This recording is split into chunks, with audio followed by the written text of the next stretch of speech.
यार किसने सोचा था कि चेन्नई और राजस्थान का मुकाबला होगा जिसमें एमएस धोनी होंगे, जिसमें जाडेजा होंगे, जिसमें अश्विन होंगे, जिसमें शिवम दुबे होंगे। मतलब वो लोग जो कि इंटरनेशनल क्रिकेट बहुत खेल चुके हैं। एक ऐसा कप्तान जो कि इंटरनेशनल क्रिकेट में हमें 3 आईसीसी ट्रॉफीज दिला चुका है और उस सब के बीच में एक्चुअली बाजी मारेंगे और कहानी बन जाएंगे uncapped Indian players.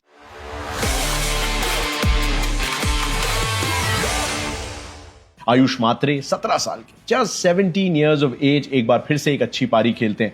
Uncapped batter, बहुत सुनहरा भविष्य। अगले साल अंडर 19 का वर्ल्ड कप है जिम्बाब्वे और नमीबिया में, और उसमें आपको आयुष मात्रे भारतीय अंडर 19 टीम के लिए ओपन करते नजर आएंगे। उनके ओपनिंग पार्टनर डेफिनेटली होंगे वैभव सूर्यवंशी, और उन्होंने एक बार फिर से बताया कि यार वो एक शतक जो है ना, वो जो कुछ लोग कह रहे थे कि यार सर पहली बात तो 16-17 साल का होगा, 16-17 साल का शतक लग गया, कोई बात नहीं, बहुत लप्पे मार के खेलता है। ठीक है, आप कह रहे हैं सही होगा, लेकिन उसके बाद अर्धशतक लगाता है और बड़ी अलग सी सिचुएशन में लगाता है। एक बड़े इंटरेस्टिंग वाकया हुआ कल, जब मैं जियो हॉटस्टार पे शोज प्रेजेंट कर रहा था, कमेंट्री कर रहा था, तो राहुल द्रविड़ जुड़े हमारे साथ शो पे, और राहुल द्रविड़ ने कहा कि लोग शतक की बात करेंगे वैभव सूर्यवंशी की, लेकिन मुझे ये अर्धशतक ज्यादा पसंद आया क्योंकि यशस्वी जायसवाल ने एक बेहतर तरीके से शुरुआत दी थी राजस्थान रॉयल्स को। तो दूसरा बंदा जो कि जैसे लोग लप्पा कह रहे हैं, राइट, बेसिकली कि यार ये तो बस आता है घुमाता है, तो वो वही कर सकते थे, लेकिन उन्होंने देखा कि उनके सीनियर पार्टनर यशस्वी, मतलब वो भी अर्ली 20s में ही है, वो थोड़ा सा मतलब मार के खेल रहे हैं, तड़ी दे के खेल रहे हैं, तो मैं आराम से अपना वक्त लगा सकता हूं। पहली 10 गेंदों में वैभव सूर्यवंशी का स्ट्राइक रेट जो था वो 120 का था। अगली 10 गेंदों में उनका स्ट्राइक रेट चढ़ के हो गया 250 का, जो बताता है कि इस बंदे में काबिलियत क्या है और कितनी मैच्योरिटी है इस यंग एज में। तो वैभव सूर्यवंशी, आयुष मात्रे के रूप में 2 बेहतरीन कहानियां। उसके अलावा आकाश मडवाल भी तो अनकैप्ड हैं, मुंबई इंडियंस के साथ खेल रहे थे, प्लेऑफ्स में उन्होंने 5 विकेट लिए थे लखनऊ सुपर जायंट्स के खिलाफ 5 for 5। सबको लगा था कि यार मुंबई को एक इंडियन बॉलर अब मिल चुका है। मुंबई रिटेन नहीं करते हैं, वो ऑक्शन में नहीं जाते मुंबई, वो चले जाते हैं राजस्थान रॉयल्स के खेमे में। पहले 7-8-9 मैचेस में इंतजार ही करते रहते हैं। संदीप शर्मा, जोफ्रा आर्चर, तुषार देशपांडे, युद्धवीर सिंह सब खेल जाते हैं, आकाश मडवाल को जगह नहीं मिलती है। और उसके बाद आती है वो 18वें और 20वें ओवर की परफॉर्मेंस, जिसके दम पे वो बताते हैं कि यार कि एक्सपीरियंस क्या होता है आईपीएल का, और मुंबई इंडियंस के साथ खेलने का, शोल्डर्स रब करने का उन स्टॉलवर्ड्स के साथ, कैसे आईपीएल में आपको बेनिफिट मिलता है। 2 बेहतरीन ओवर्स, आखिरी 3 ओवर में चेन्नई ने बनाए सिर्फ 17 रन, उसमें से 2 ओवर डाले आकाश मडवाल ने। यॉर्कर्स को पूरी तरीके से नेल किया। आई थिंक 12 में से 9 गेंदें तो बिल्कुल पिन पॉइंट एक्यूरेसी के साथ या तो यॉर्कर या फिर लो फुल टॉस बनी। और मुझे ऐसा लगता है कि प्लेयर ऑफ द मैच का बहुत समय के बाद एक इमोशनल चुनाव नहीं, एक बिल्कुल सही चुनाव किया गया, क्योंकि वैभव सूर्यवंशी की तरफ ज्यादातर लोग जा सकते थे कि यार मतलब 14 साल का है, अर्धशतक लगाया, चेन्नई को हराया और चेज में बनाया, तो बहुत बड़ी बात है। लेकिन आकाश मडवाल का परफॉर्मेंस जो था वो अंडररेटेड था, एक और अनकैप खिलाड़ी।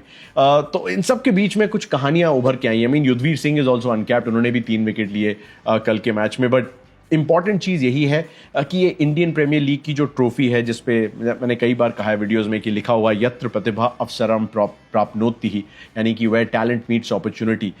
इस गेम से शायद बेहतर उदाहरण नहीं हो सकता था कि कैसे अनकैप्ड इंडियन प्लेयर्स, और जो लोग नहीं जानते अनकैप्ड मतलब कि जो अपनी कंट्री के लिए ना खेला हो, और इंडियन अनकैप्ड मतलब कि जो आज तक भारत के लिए ना टेस्ट, ना ओडीआईज, ना T20s में कभी खेला हो। तो ये अनकैप्ड प्लेयर्स की कहानी बन गई ये मुकाबला।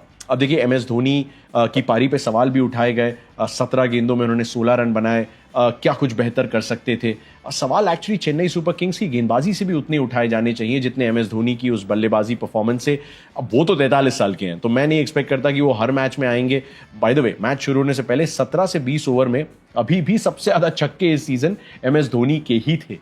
एक छक्का कल के मैच में भी लगाया, but I don't think he is the only one to blame. I think bowling में अगर Anshul Kamboj is the only bowler जिसका इकोनॉमी जो है वो 10 से कम का है, और बाकी सारे गेंदबाज 10 से ज्यादा की इकोनॉमी से रन लौटाते हैं, तो आप कोई भी स्कोर कैसे डिफेंड कर सकते हैं। स्कोर ज़्यादा था भी नहीं एक्चुअली, 200 प्लस होता तो राजस्थान रॉयल्स की कहानी रही है।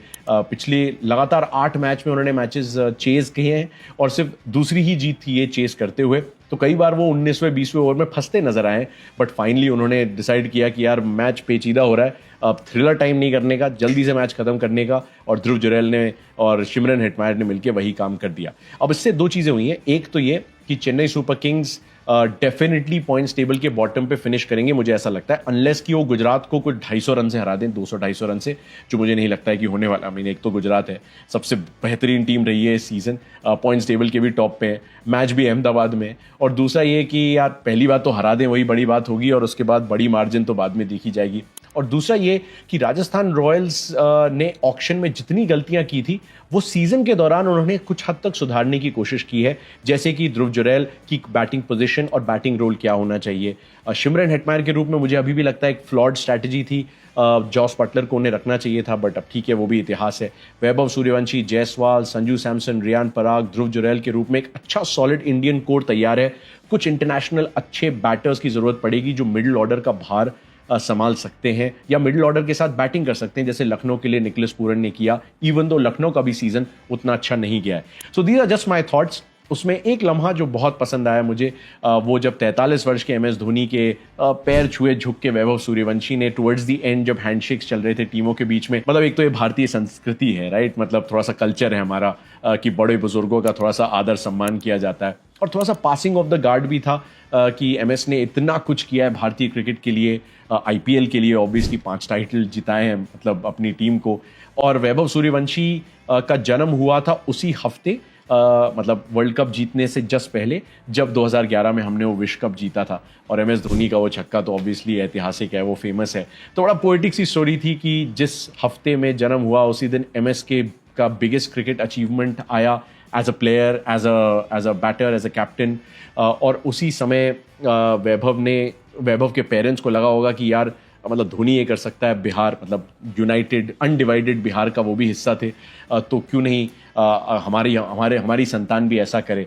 और मतलब उसके 14 साल के बाद आप देखते हैं कि मैदान पे MS धोनी के पैर छूता हुआ वैभव सूर्यवंशी दिखता है, पासिंग ऑफ द गार्ड एक तरीके से, मतलब एक तरफ मिलेनियल MS धोनी, दूसरी तरफ जेन अल्फा के, not even Gen Z, Gen Alpha के वैभव सूर्यवंशी एक दूसरे से मिलते हुए, और almost a passing of the torch. बड़ी खूबसूरत कहानी थी। Anyway that's it from RR and CSK। RR 9th पे है, उनकी ये चौथी जीत थी, 8 पॉइंट उनके हैं, चेन्नई के अब 6 पॉइंट है, एक मुकाबला उनका बाकी है, राजस्थान का सीजन समाप्त हो चुका है, और काफी सारे लेसन दोनों टीमों के लिए, राइट। आज के मुकाबले की तरफ चलते हैं, Mumbai Indians versus Delhi Capitals. अब कल मैंने थोड़ी सी संक्षेप में कहानी बताने की कोशिश की थी अपनी इंस्टाग्राम की रील पे, अगर आपने नहीं देखा तो प्लीज इंस्टाग्राम पे जाइए, मैं लिंक छोड़ रहा हूं अपने इस वीडियो में, और उसमें आपको फैंटेसी के कॉम्बिनेशंस मिल जाएंगे MI और DC के हिसाब से।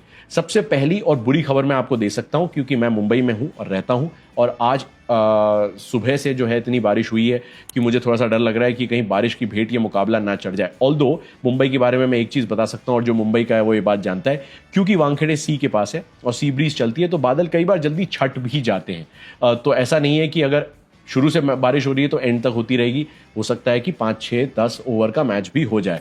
बट कहानी यही है कि जो पिच एंड कंडीशंस हैं उसके हिसाब से यही पता चला है कि चांसेस ऑफ रेन है आज शाम मुंबई में, और उसी की वजह से दोनों ही टीमें जो हैं वो थोड़ा सा इंक्लाइन रहेंगी चेस करने की तरफ, तो फैंटेसी कॉम्बिनेशन उस लिहाज से बनाइएगा। वैसे भी वानखेड़े में सीजन 6 में से जो 4 मैचेस हैं वो टीम वही जीती है जिसने चेस किया है, तो काम आसान हो जाता है। वो ड्यू की वजह से था, यहाँ पे क्योंकि शॉर्टेंड गेम हो सकता है, छोटा गेम हो सकता है, तो टारगेट चेज क्या करना होगा उसके हिसाब से देख सकते हैं। देखिए, डू और डाई मुकाबला है, मुंबई इंडियंस और दिल्ली कैपिटल्स दोनों ही प्लेऑफ्स के कंटेंशन में है, और इंटरेस्टिंग चीज पता है क्या है कि मुंबई इंडियंस और दिल्ली कैपिटल्स न केवल क्वालिफाई कर सकते हैं बल्कि टॉप 2 में अभी भी फिनिश कर सकते हैं। इतनी कमाल की ये सीजन रहा है, कैसे वो थोड़ा सा आगे मैं बताऊंगा आने वाले वीडियोस में। लेकिन अगर RCB और पंजाब किंग्स अपने बाकी सारे मैचेस हार जाते हैं, मतलब बाकी बचे 2 मैचेस हार जाते हैं, और दिल्ली कैपिटल्स या फिर मुंबई इंडियंस, क्योंकि दोनों में से कोई एक ही टीम आगे जा सकती है, वो अपने बाकी बचे मैचेस जीत जाते हैं, तो वो एक्चुअली सबसे ऊपर या फिर टॉप सबसे ऊपर तो नहीं, वहां गुजरात रहेगी, लेकिन 17 पॉइंट्स के साथ अपना सीजन खत्म कर सकते हैं अभी भी।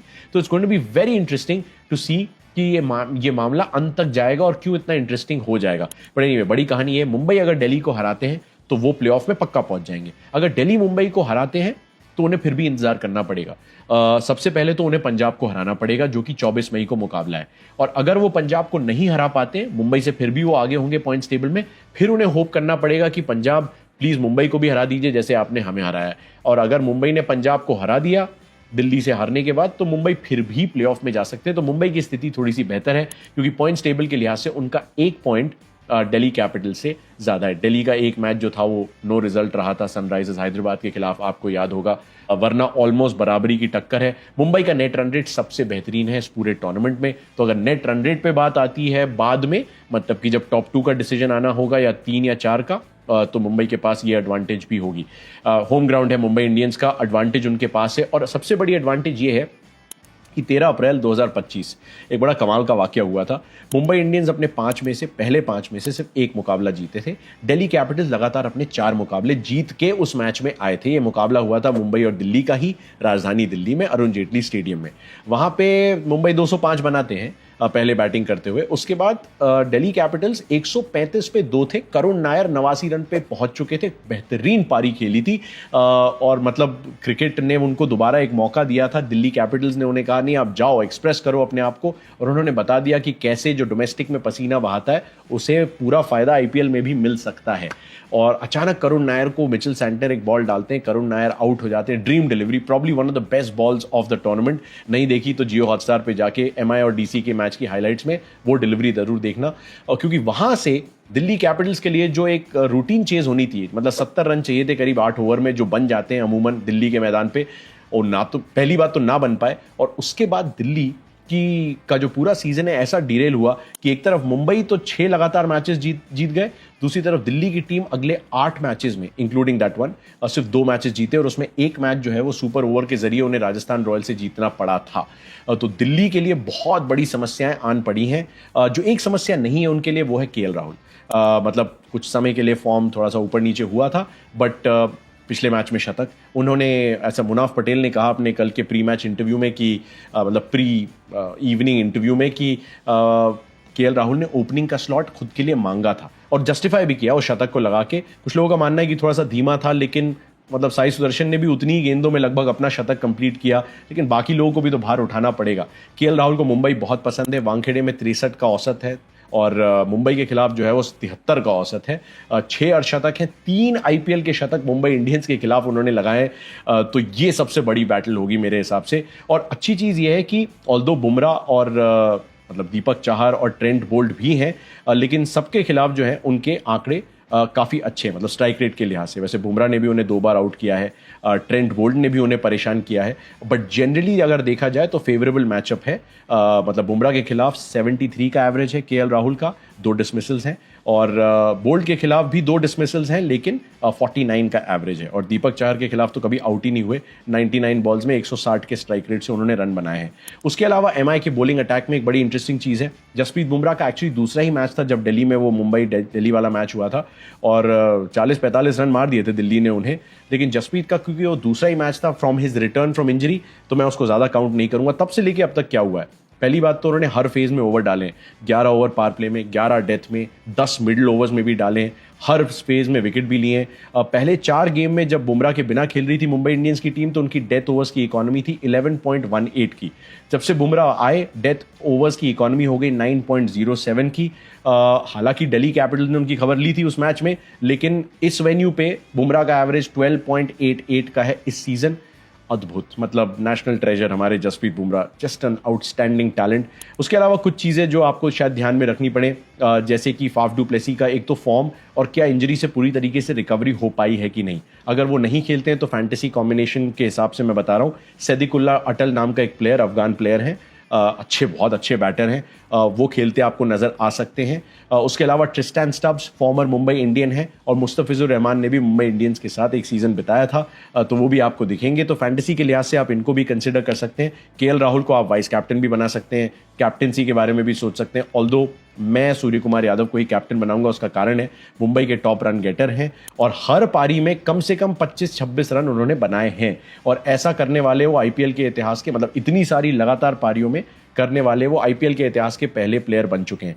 T20 के इतिहास में 13 बार टेम्बा बवूमा ने 25 या उससे ज्यादा रन बनाए थे, तो सूर्य कुमार यादव उनके रिकॉर्ड की बराबरी कर सकते हैं। एब्सोल्युटली फिनोमिनल रिकॉर्ड, मतलब 25-30 रन हम फैंटेसी वालों के लिए तो बड़े कमाल के हैं यार, मतलब पॉइंट्स तो आने ही आने।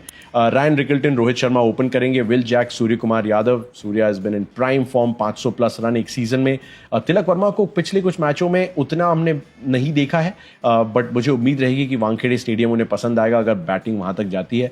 हार्दिक पांड्या हैं, नमन धीर हैं, मैं मिचेल सैंटनर को देखना चाहूंगा क्योंकि एक तो बेहतरीन गेंदबाज हैं, और कॉबिन बॉश की शायद आपको उतनी ज़रूरत ना पड़े, तो Santner in place of Corbin Bosch, क्योंकि चाहर हैं, ट्रेंट बोल्ट हैं, जसप्रीत बुमराह हैं ऑब्वियसली, और शायद करण शर्मा की जगह अश्विनी कुमार को आप खिला सकते हैं, तो एक लेफ्ट आर्म पेसर आपको और मिल सकता है इंडियन, तो why go for Corbin Bosch, मेरा just my thinking. Delhi Capitals के लिए केएल राहुल के साथ ओपन या तो फाफ करेंगे या सैदिकुल्ला अटल कर सकते हैं। अभिषेक पुरेल 3 पे, 4 पे अक्षर पटेल।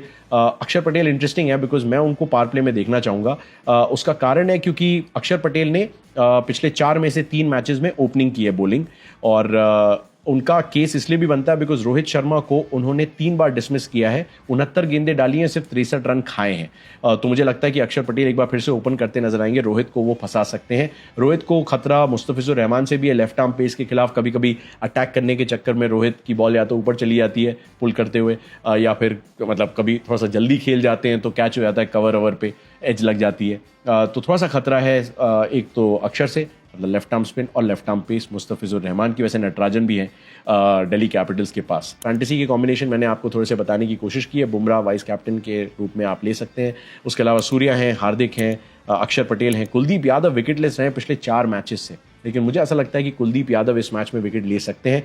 वैसे 3 स्पिनर खिलाना बड़े खतरे का खेल रहता है वानखेड़े स्टेडियम में, बट अक्षर हैं, कुलदीप हैं, विप्रज हैं, आई हैव अ फीलिंग क्योंकि विप्रज बैटिंग भी करते हैं तो वो खेलते आपको नजर आएंगे। So that's it. मुझे बताइएगा सबसे ज़्यादा रन किसके, सबसे ज़्यादा विकेट किसके, और प्लेऑफ में मुंबई जारी है या इंतजार जारी रहेगा उस चौथी प्लेऑफ पोजीशन में कौन सी टीम होने वाली है उसका। और इंस्टाग्राम पे मेरी रील जरूर देखिएगा, उसमें फैंटेसी के कॉम्बिनेशंस मैंने समझाए।